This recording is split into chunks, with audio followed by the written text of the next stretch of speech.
Hello students, कैसे हैं आप? हेलो स्टूडेंट्स, कैसे हैं आप? वेरी वेरी गुड इवनिंग बेटा। हमारे साथ जुड़े हुए हैं तन्वी सनवाल, आरुषि है, सोनम शेखावत है, विशाल यादव है, गुलशन यादव है, तनिष यादव है, सोनम शेखावत है और कौन है, कनिष्क है, वंशिका है। वेरी गुड बेटा, फटाफट से जुड़ जाया करें, है ना। जैसे ही क्लास का टाइम होता है फटाफट से जुड़ जाएं, जैसे ही आपके पास में मैसेज आता है। चलिए, अभी मैं फिलहाल लेने वाली हूँ आपकी इंग्लिश क्लास, ठीक है। पढ़ेंगे इंग्लिश? हाँ जी, चलिए रेडी हो जाइए, अपनी पेन और नोटबुक लेकर के हम स्टार्ट कर रहे हैं English class. Yesterday was your first class for English, है ना, and today is second class. Yesterday you studied about verb. कल आपने verb पढ़ी थी, है ना, जो है मेन वर्ब होती हैं और ऑक्सिलरी जो वर्ब होती हैं उनके बारे में कल आपने स्टडी कर लिया था, है ना बेटा। वर्ब जो है एक बेसिक टॉपिक है और वर्ब से आगे देखो हम अभी कुछ बेसिक ही स्टडी करेंगे, ग्रामर से रिलेटेड स्टडी करेंगे। So date today is 2 July, class अपनी 7th है।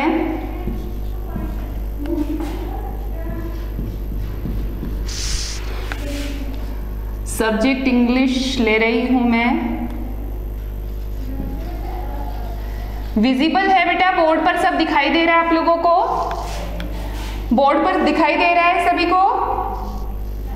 अगर प्रॉब्लम है तो मुझे बताइएगा। टॉपिक आज हम क्या लेने वाले हैं? एक बिल्कुल बेसिक टॉपिक है जो हर क्लास में आगे जाकर हमारे काम आने वाला है और वो है टेंस। कल आपने वर्ब के बारे में पढ़ा था। देखो, जब हम टेंस की स्टडी करने वाले हैं, टेंस ऐसा बेसिक टॉपिक है बेटा जो आपको 6th क्लास, अभी आप 6th क्लास में भी आपने स्टडी किया था, 7th क्लास में अब आप स्टडी कर रहे हैं और आगे 12th क्लास तक आप चले जाएंगे, लेकिन टेंस जो है हर क्लास में इंक्लूड रहता है। टेंस जो है एक तरह से आप समझ सकते हो इंग्लिश ग्रामर की नींव है, ठीक है, उसका बेस है। अगर आपको टेंस अच्छी तरह से आते हैं तो आप ग्रामर के सभी टॉपिक इजीली समझ सकते हैं। और टेंस जब हम स्टडी करते हैं तो टेंस में वर्ब का एक बहुत ही इंपॉर्टेंट रोल होता है। वर्ब का एक बहुत ही इंपॉर्टेंट रोल होता है जब हम टेंस स्टडी करते हैं, ठीक है। तो कल आपने वर्ब के बारे में ही पढ़ा था। आप सभी जानते हैं कि वर्ब क्या होता है। वर्ब जो होते हैं डूइंग वर्ड है, डूइंग वर्ड, या हम इन्हें एक्शन वर्ड कह सकते हैं, एक्शन वर्ड भी कह सकते हैं। चाहे तो आप इसे डूइंग वर्ड, अभी मेरी बात समझ लो अच्छी तरह से। मैं नोट करने के लिए टाइम दूंगी तब आप इसे नोट करना, ठीक है। समझो पहले इसे अच्छी तरह से। वर्ब क्या है बेटा? वर्ब हम सब बच्चे जो है पहले से ही पढ़ते आ रहे हैं कि वर्ब क्या होती है। डूइंग वर्ड होते हैं, एक्शन वर्ड होते हैं, ठीक है ना। जो वर्ड, जिन वर्ड से हमें सेंस होता है कि कुछ काम किया जा रहा है, जैसे खेलना है, खाना है, सोना है, रोना है, हंसना है ना। तो इस तरह से जो डूइंग वर्ड होते हैं या एक्शन वर्ड होते हैं वही हमारी वर्ब होती है, ठीक है। कल आपने वर्ब का जो है क्लासिफिकेशन पढ़ा होगा और वर्ब का क्लासिफिकेशन जो है 2 पार्ट में होता है। मैं टेंस तक पहुंचूंगी, पहले मैं वर्ब को क्लियर इसलिए कर रही हूं क्योंकि टेंस में मैं बार बार इन वर्ब का नेम लूंगी और इनका यूज होगा, ठीक है। सो यहां पर देखिए इसका क्लासिफिकेशन हमने पढ़ा कि जो वर्ब होती है 2 टाइप की होती है। First is main verb, main verb, and second will be auxiliary verb, auxiliary verb.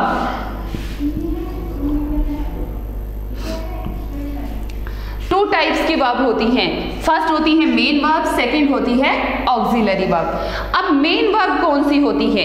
Main verb जो होती हैं, आप जो बच्चों ने जो एक्शन वर्ड है वो सारे ही हमारे क्या हैं? मेन वर्ब हैं। जैसे लर्न, रीड, प्ले, गो, कम, ये सारे क्या हैं भाई? ये सब मेन वर्ब हैं। क्या है ये? मेन वर्ब हैं जो मेन एक्शन को बताते हैं। ये सारी मेन वर्ब हो गई, ठीक है। ऑक्सिलरी वर्ब, अब ऑक्सिलरी वर्ब, भाई ये वाली वर्ब तो हमने पढ़ी है, समझी है, ये तो हमें पता है ना। वर्ब का जैसे ही नाम आता है तो वर्ब हमारे दिमाग में ये ही आती हैं, ये ही क्या है? वर्ब है। अब नंबर आता है ऑक्सिलरी वर्ब का। ये ऑक्सिलरी वर्ब क्या है? अब मैं थोड़ा सा इसको इजी कर देती हूँ। ऑक्सिलरी वर्ब को हम कह सकते हैं हेल्पिंग वर्ब। क्या कह सकते हैं? Helping verb. अब शायद कुछ बच्चों को समझ में आ गया होगा कि ऑक्सिलरी वर्ब क्या होती हैं, हेल्पिंग वर्ब होती हैं। और हेल्पिंग वर्ब कौन सी होती हैं? हेल्पिंग वर्ब कौन सी होती है बेटा? इज, एम, आर, वॉज, वर, है ना, हैज, हैव, हैड, ठीक है। ये सारी क्या है? ऑक्सिलरी वर्ब हैं, हेल्पिंग वर्ब हैं, ठीक है। तो अभी जो अपन स्टडी करने वाले हैं, पूरा चार्ट बनवाऊं आपको? पूरा चार्ट बनवा दूं क्या? ये यहाँ पे पूरा चार्ट बनवाऊं या फिर रहने दूं? ये अपना जो है टेंस स्टडी करें, सीधा ही टेंस टॉपिक पर आ जाऊं? ठीक है। तो ये तो आपको समझ में आ गया कि मेन वर्ब कौन सी है? ये है ऑक्सिलरी वर्ब। अभी आप लोग यूज करने वाले हो, कौन कौन सी ऑक्सिलरी वर्ब यूज करोगे आप? अभी जैसे आप बहुत सारी ऑक्सिलरी वर्ब यूज करोगे। इज, एम, आर, वॉज, वर, है ना, हैज, हैव, हैड, है ना। इस तरह से अभी हम बहुत सारी ऑक्सिलरी वर्ब जो है उनके बारे में हम लोग स्टडी करने वाले हैं, ठीक है। तो अभी मैं जो वर्ब है उसको यहीं क्लोज करूंगी। आपको समझ में आ गया होगा कि ये मेन वर्ब होती हैं, जो एक्शन वर्ड हैं वो मेन वर्ब होती हैं। और ये जो है इज, एम, आर, वॉज, वर, मैं बताऊंगी इनका क्या यूज होता है, इनको हम किस सेंस में लेते हैं, ठीक है। चलिए अब हम आते हैं अपनी टेंस पर। जो मेन टॉपिक हमने लिया है टेंस, टेंस के बारे में हम स्टडी करते हैं। तो सबसे पहले हम लोग डेफिनेशन जानेंगे कि टेंस की डेफिनेशन क्या होती है। टेंस की डेफिनेशन क्या होती है? देखिए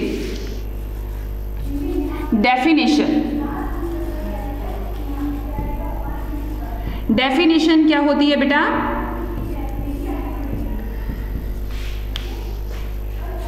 tense is that form of a verb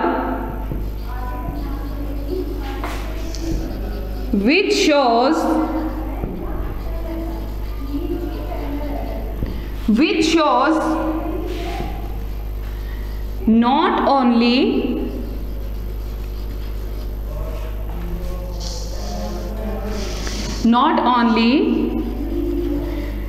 time of an action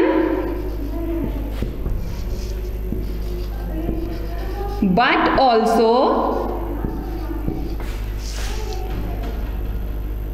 the state of an action और इवेंट। अगर कुछ समझ नहीं आ रहा हो तो चैट में राइट करके मुझे बता सकते हैं कि मैम समझ में नहीं आ रहा है। आप नोट कीजिए ये definition. Tense is that form of a verb which shows not only time of an action but also the state of an action और इवेंट। अभी समझाऊंगी आपको कि इसका मतलब क्या है, एक बार आप नोट कर लीजिए इसे। Have you noted? अगर किसी बच्चे को कुछ समझ नहीं आ रहा है लिखा हुआ, तो आप मुझे कमेंट बॉक्स में लिख करके बता सकते हैं कि मैम ये बात समझ में नहीं आ रही है यहाँ पर लिखी हुई। देखिए अब मैं इसे समझा रही हूँ आपको, ध्यान से सभी बच्चे सुनेंगे।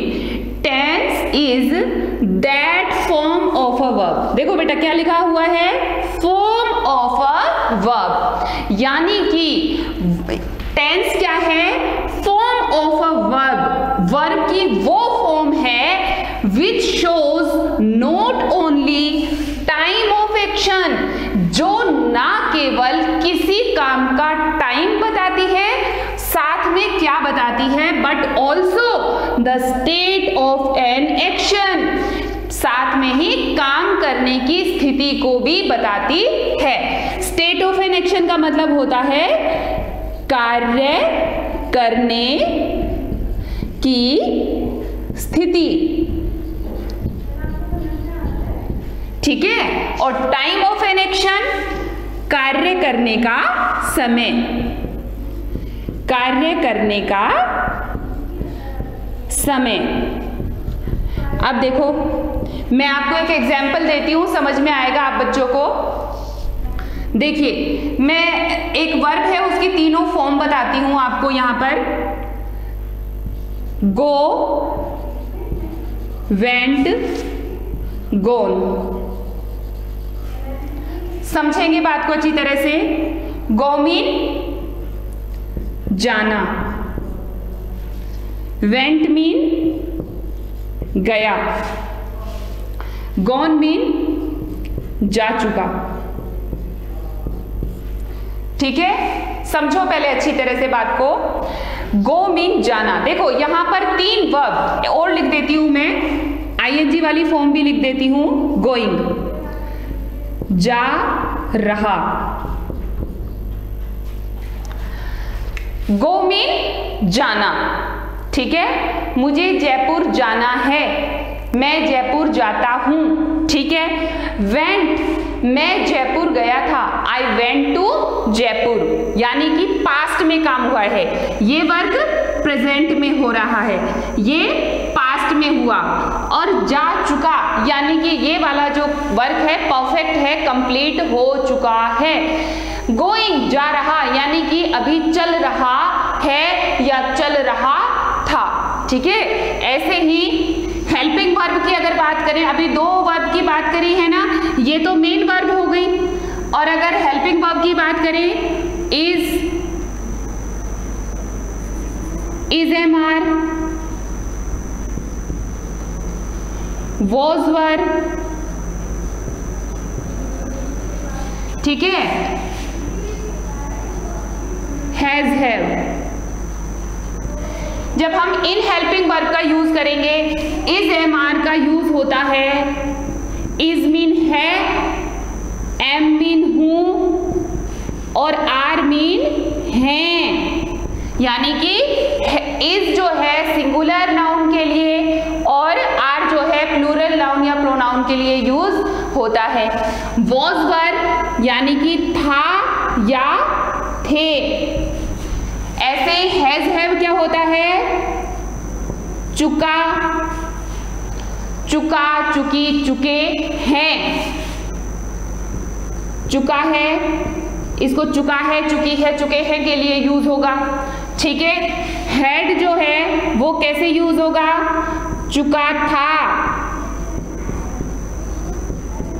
इस तरह से, ठीक है। सो ये जो वर्ब है, टेंस क्या है, फॉर्म ऑफ अ वर्ब है, यानी कि वर्ब की फॉर्म्स हैं जो किसी वर्क का होना बताती है। देखो एग्जाम्पल देती हूं आपको, I go to Jaipur weekly, I go to Jaipur weekly, I went to Jaipur, I have gone to Jaipur. सभी सेंटेंस को समझने की कोशिश करो बेटा। देखिए यहाँ पर, और एक और सेंटेंस ले लीजिए, I am going to Jaipur. अभी आपको बहुत अच्छे से समझ में आ जाने वाला है कि form of a verb, tense is a form of verb. ये देखो, आई गो टू जयपुर, यहाँ पर जो वर्ब है वो डिफाइन कर रही है कि काम कब किया गया है। ठीक है, टेंस जो होता है ये बताता है पीरियड को। किसको बताता है? एक पूरे पीरियड को बताता है कि वर्क जो है आज के पीरियड में कंप्लीट किया गया है, कल के पीरियड में कंप्लीट किया गया था, या आने वाले टाइम में कंप्लीट किया जाएगा। ये पूरे एक जो है पीरियड को बताता है। मोस्टली हम लोग जो है टेंस को हिंदी में क्या कहते हैं? काल कहते हैं। ठीक है, और हम ज्यादातर जो है इसे टाइम के रूप में लेते हैं। जब काल आता है तो हम इसे क्या कहते हैं कि काल क्या होता है? समय होता है, टाइम होता है। लेकिन ये टाइम किस रूप में होता है? सुबह से लेकर के आज शाम तक का जो भी टाइम है वो क्या है? आज प्रेजेंट में काउंट होता है। ये हमारा प्रेजेंट है। कल जो हमने काम किया था वो पास्ट में काउंट होगा, पास्ट में काउंट हुआ कि ये काम हमने कल किया था। तो कल का पूरा दिन सुबह से लेकर के शाम तक पूरा क्या होगा? पास्ट होगा। उससे पहले का, आज से पहले का जो टाइम बीत चुका वो पूरा पास्ट टेंस है। वो पूरा पास्ट टेंस है, ना कि घड़ी के कल के किसी टाइम को हम पास्ट बताएंगे, बल्कि आज से पहले का जो भी सारा काम जितना भी हुआ है वो सारा क्या है? पास्ट में काउंट है। ठीक है, आज जो हमने पूरे दिन का हमारा जो शेड्यूल है वो क्या है? हमारा प्रेजेंट है। आगे जो हम आज के बाद जो नेक्स्ट डे हम करने वाले हैं वो पूरा पीरियड किस में काउंट होगा बेटा? वो पूरा पीरियड काउंट होगा फ्यूचर टेंस में। अब यहां पर समझो, आई गो टू जयपुर वीकली, मैं तो वीकली जयपुर जाता हूं। यहां पर प्रेजेंट इंडेफिनिट टेंस की बात हो रही है। अभी आपको आइडेंटिफिकेशन भी बताऊंगी। आई वेंट टू जयपुर, यहां पर सिंपल पास्ट टेंस की बात हो रही है, यानी कि पास्ट इंडेफिनिट टेंस की बात हो रही है। I have gone to Jaipur, यहां पर प्रेजेंट परफेक्ट टेंस की बात हो रही है। I am going to Jaipur, यहां पर प्रेजेंट कंटिन्यूअस टेंस की बात हो रही है। यहां पर काम हो रहा है, यहां काम हो चुका है, यहां पर काम हुआ था और यहां पर काम होता है। तो जो टेंस है वो क्या है? Tense is that form of a verb, that form of a verb which shows not only time of action. इसने टाइम बताया कि नहीं बताया कि वर्क कब हो रहा है? आज होता है ना, या मैं वीकली ऐसा करता हूं। यहां पर वर्क हुआ था, यहां वर्क हो चुका है और यहां पर वर्क हो रहा है। तो ये क्या बता रहा है? Time of an action. ठीक है, सो ये काम करने का समय और काम करने की स्थिति को बताता है।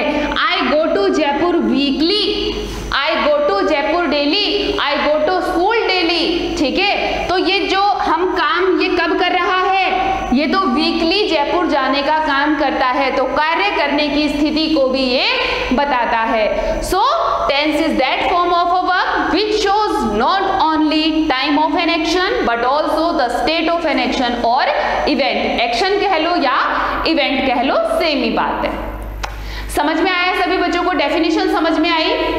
ये लिखा हुआ कम दिखाई दे रहा है बेटा, दोबारा से राइट करूं मैं इसको? एक बार मुझे यस या नो मैम लिख के बताओ बेटा, मैं इसे दोबारा लिख के दिखाऊं डेफिनेशन को? नो। आरुषि को समझ में आ गया है, विशाल को भी। ये नो मतलब नहीं लिखूं? नहीं लिखूं? लिखने की जरूरत नहीं है, ठीक है। चलिए, दिखाई दे रहे हैं ना बेटा सभी को? समझ में आ रहा है ना अच्छे से? आ रहा है? स्क्रीन शेयर करो, फेस दिखाओ अपना। सोनम नो मैम, नमन नो मैम, ठीक है। चलिए आगे स्टडी करते हैं, ठीक है। इरेज कर रही हूं मैं, कुछ नोट करना चाहते हैं, वैसे भी इसमें कुछ है नहीं खास नोट करने का। अब आगे जो मैं एक डेफिनेशन है ये आप सभी बच्चे राइट कर लो, इसके बाद जो होगा वो नोट करने लायक होगा। ये तो मैंने सिर्फ आपको समझाने के लिए मैंने जो है ये इतना कुछ आपको बताया है, ठीक है। So I am erasing this, erase कर दो इरेज, ओके ये लीजिए इरेज कर देते हैं। सभी बच्चे बहुत ध्यान देकर के पढ़ाई करेंगे, बिल्कुल आपको इतना अच्छा समझ में आएगा कि इससे पहले आपने इतने अच्छी तरह से टेंस कभी भी स्टडी नहीं किए होंगे, है ना। चलिए अब हम पढ़ते हैं फॉर्म्स ऑफ टेंस। टेंस की कौन कौन सी फॉर्म्स होती हैं, या टेंस जो होता है वो कितने तरह का होता है। काल को हम 3 भागों में बांटते हैं, टेंस को हम 3 पार्ट्स में डिवाइड करते हैं, ठीक है। तो वो कौन कौन से हैं?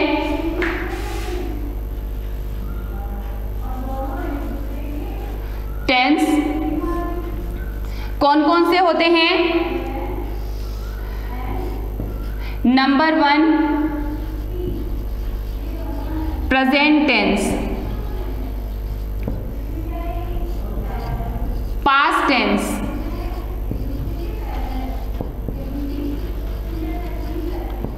Past tense. Number 3 future tense, ठीक है। 3 टेंस होते हैं, present tense, past tense, future tense, okay. अब हम पढ़ेंगे कि ये जो 3 टेंस हैं इनकी 4 फॉर्म्स और होती हैं। सो राइट करेंगे there are 4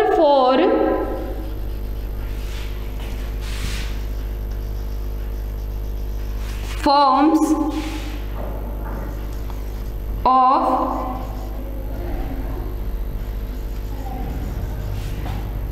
each of the tense।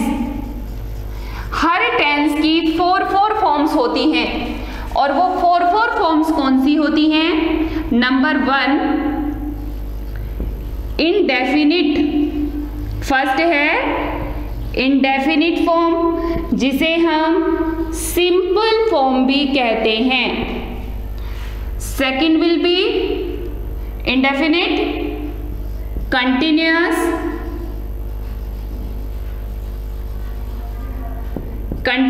Form. Number 3 होती है परफेक्ट फॉर्म, और नंबर 4 होती है perfect continuous form. Indefinite form, continuous form, perfect and perfect continuous form. Note कर लेंगे बेटा आप इसको, इन्हें आप नोट कर लीजिए।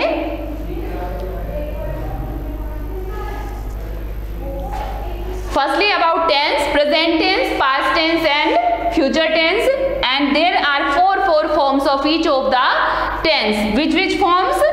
Indefinite form, continuous form, spelling समझ में आ रही है सभी बच्चों को सही से? Perfect form and perfect continuous form.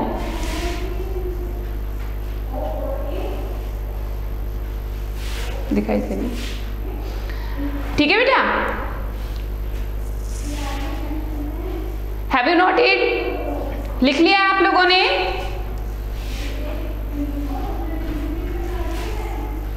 Note कर लिया सभी बच्चों ने? आगे चले बेटा,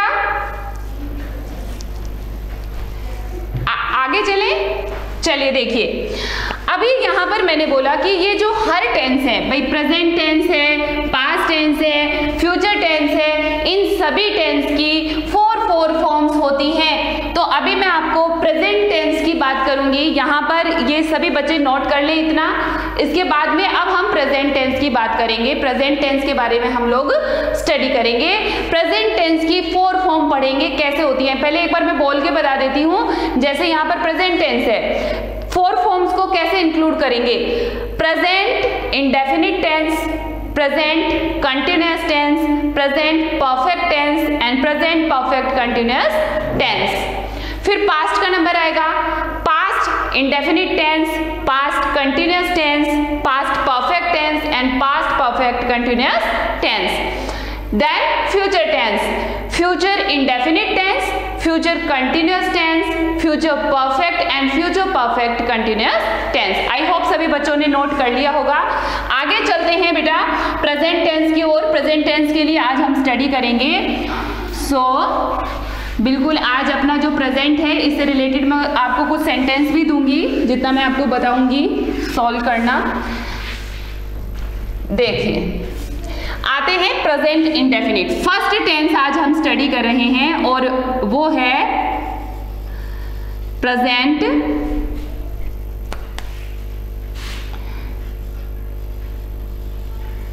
इंडेफिनिट टेंस। पहले तो सिर्फ प्रेजेंट टेंस लिखो। प्रेजेंट टेंस, प्रेजेंट टेंस और इसकी फोर फॉर्म कौन कौन सी हो जाएंगी बेटा। Number 1, 2, 3 and 4। Present indefinite, present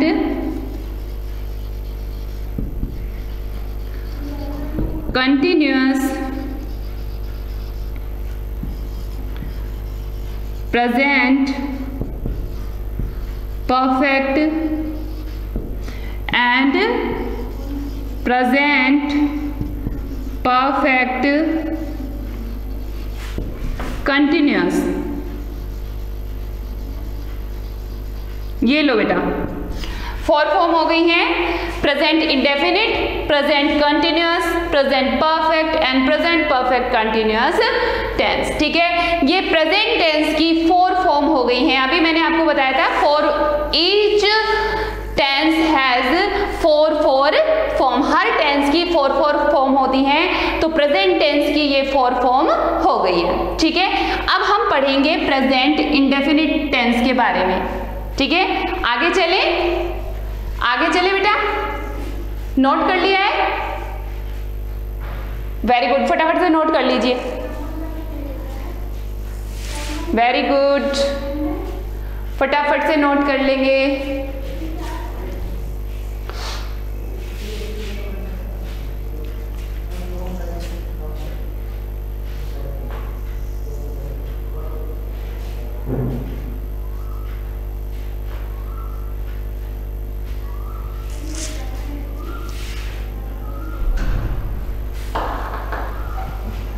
Noted?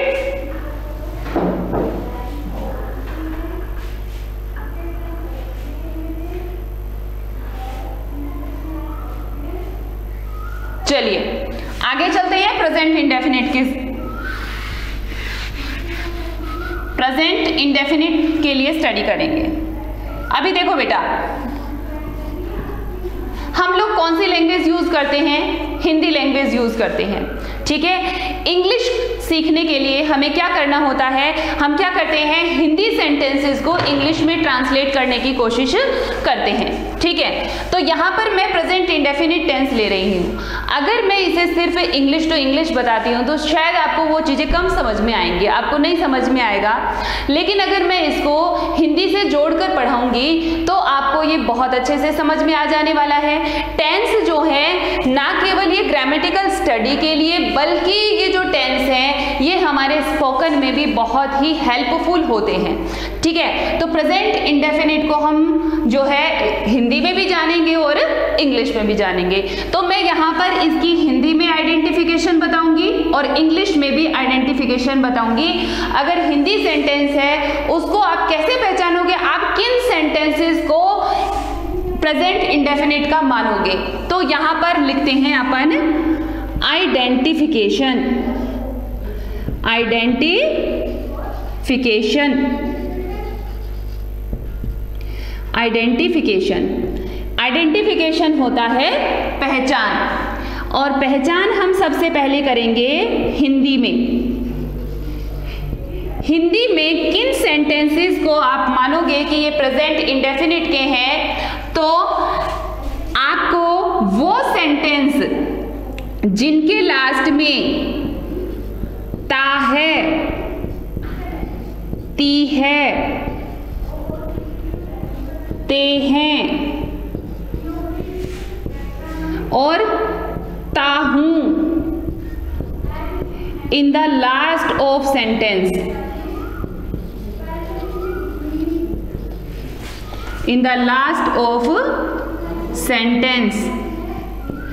Sentence के लास्ट में आपको क्या मिलेगा? ता है, ती है, ते है, ता हूं, इनमें से कुछ भी मिल जाए। मैं खेलता हूं, मैं खेलती हूं, वे खेलते हैं, ठीक है, इस तरह से। अब हम इसकी इंग्लिश आइडेंटिफिकेशन देखते हैं। इंग्लिश में आप इसे कैसे पहचानोगे कि यहाँ कौन सा टेंस है? आता है ना कि फॉर्म ऑफ द वर्ब आपको फिल करनी है कि कौन सी वर्ब की फॉर्म यहाँ पर आनी है, या फिर आपको बोल दिया जाता है कि प्रेजेंट इंडेफिनिट टेंस से रिलेटेड जो फॉर्म है वो आपको सेंटेंस में फिल करनी है, ठीक है। तो इंग्लिश आइडेंटिफिकेशन इसकी क्या होगी?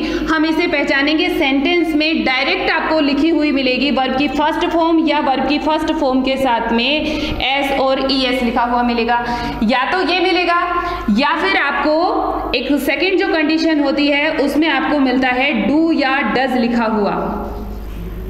डू या डज अगर लिखा हुआ है तो सीधा ही देखते पहचान जाइए कि यहाँ पर प्रेजेंट इंडेफिनिट टेंस है, वर्ब की फर्स्ट फॉर्म मिल रही है या वर्ब की फर्स्ट फॉर्म के साथ एस और ईएस लगा हुआ है तो भी समझ जाइए कि यहाँ पर प्रेजेंट इंडेफिनिट टेंस है। ध्यान से देखो बेटा, डू और डज, क्या आपको पता है डू भी, ये डू है, ये यहाँ पर हेल्पिंग वर्ब होगी। डू क्या होगी? यहाँ पर हेल्पिंग वर्ब होगी। तो डू जो है, डू, डिड, डन होती है, ये वर्ब भी है, डू, डिड, डन। यहां पर मैंने क्या बोला?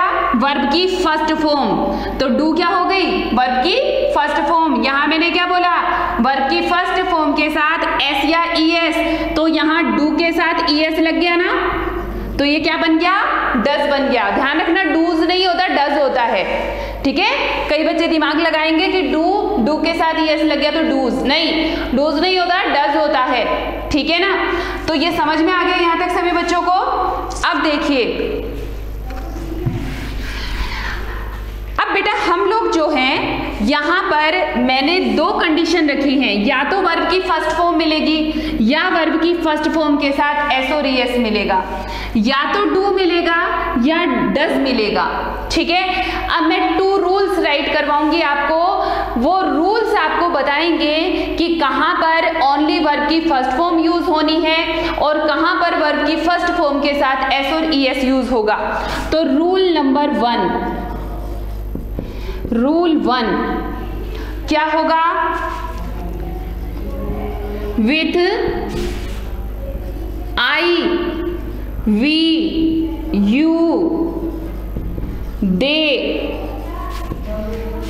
एंड एनी प्लूरल नाउन क्या यूज करेंगे? वर्ब की फर्स्ट फॉर्म, और अगर कंडीशन में मैं बताऊंगी आपको किन कंडीशन में, डू कंडीशन बताऊंगी कि कहां पर डू का यूज करना है, वर्ब की फर्स्ट फॉर्म और डू, इन दोनों का यूज आई, वी, यू, दे या कोई प्लूरल नाउन हो तो किया जाता है। रूल नंबर 2 है, कल इसे बहुत अच्छी तरह से समझेंगे, अभी आप रूल नोट कर लेना, ठीक है ना।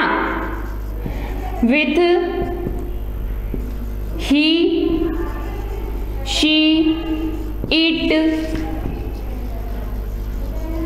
any name and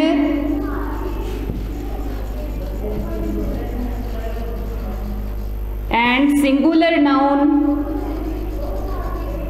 क्या यूज करेंगे? वर्ब की फर्स्ट फॉर्म के साथ एस और ईएस और कंडीशन में डू डज। ये नोट कर लीजिए बेटा, ये 2 रूल्स जो हैं इसमें काम आने वाले हैं। सभी बच्चों को दिखाई दे रहा होगा अच्छे से, मैं एक बार बता देती हूँ, रिपीट कर देती हूँ। रूल नंबर फर्स्ट है with I, we, you, they and any plural noun. अगर हमारा सब्जेक्ट आई हो, वी हो, यू हो, दे हो या कोई प्लूरल नाउन हो तो हम ओनली वर्ब की फर्स्ट फॉर्म और कंडीशनेबल डू का यूज करेंगे। बताऊंगी कैसे करेंगे। सेकेंड रूल है अगर हमारा सब्जेक्ट ही, शी, इट, कोई नेम हो या सिंगुलर नाउन हो तो हम वर्ब की फर्स्ट फॉर्म के साथ एस और ईएस ऐड कर देंगे और कंडीशनेबल जहां पर जरूरत होगी हम डज यूज करेंगे। ठीक है, अब नेक्स्ट जो अपनी क्लास होगी, नेक्स्ट क्लास में मैं आपको इनका यूज सिखाऊंगी। कल मैं आपको समझाऊंगी कि सेंटेंस में हम लोग किस किस तरह के तो सेंटेंस यूज करते हैं और मैं यहाँ पर आपको 4 काइंड्स ऑफ सेंटेंस भी मैं यहाँ पर स्टडी करवाऊंगी।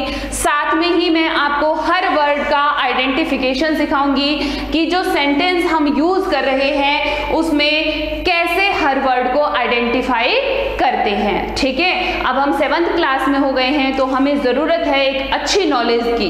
ठीक है, तो आप सभी स्टूडेंट नोट कर लीजिए यहाँ तक। और होमवर्क में हमें क्या करना है? होमवर्क में हमें करना है write and learn, write and learn about